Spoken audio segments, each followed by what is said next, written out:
name is Dawn MacNutt, and my art practice really was inspired by my time at Mount A.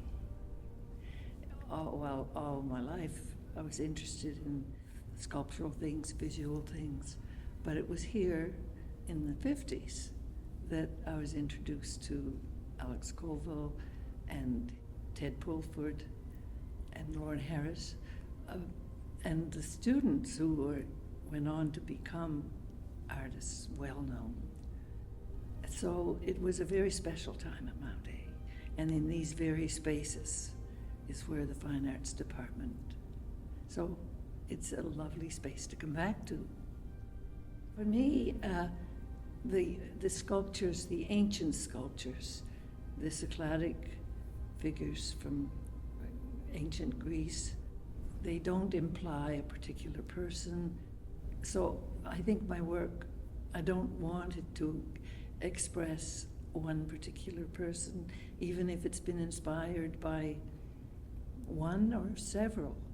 So having it semi-abstract yet implying human figures feels why I call them timeless forms.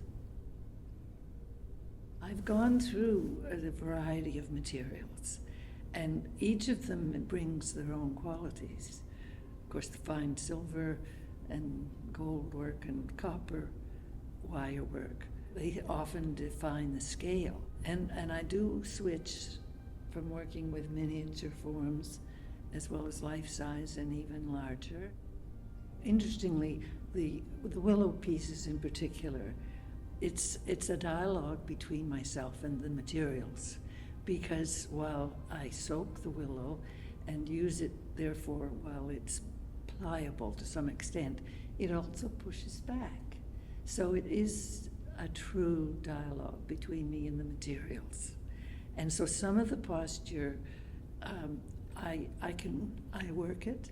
So that movement comes from the pliability of the materials I'm working with, plus my own hands.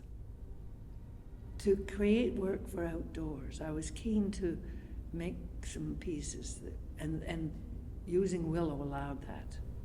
Sometimes I like it just as it is in willow, but if I do it and want it for being able to put outdoors, then I took a number of casting courses and worked at a number of foundries. I worked with Art Cast Foundry in Georgetown, Ontario, and they were keen to try it. And so for several large-scale pieces in the early 90s, they interpreted them. And then I asked if they would be willing to do it again, and they were. So that's also another area of exploration. I resisted the color, and still there are some pieces that I feel it's an intuitive experience, the amount I use color. And some pieces just speak in their natural form, and others I want to add an accent here or there. And again, the colors that I use aren't opaque. They also reveal the nature of the material that the piece is made from. It's almost like a blank canvas, the sculpture becomes. If I'm going to apply color, I don't always fill the canvas. I can only say I recall so well, as a small child, climbing a tree. There was a big tree in the backyard, and it scraped my knees, and it was awkward and hard, but I was fascinated with things in the garden as well as that tree. So my early woven work, the first sculptural work, it felt like the simplest kind of sculpture to make, because I could weave a tube on the loom, a flattened sock, and sculpt it afterwards. So it was all as a result of exploration. It's just so amazing to be in this space. I have such fond memories of these spaces.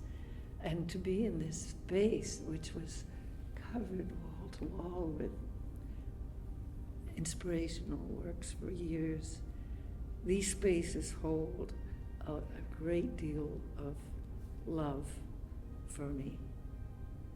It feels like the best of all the years that I've been working with art pieces.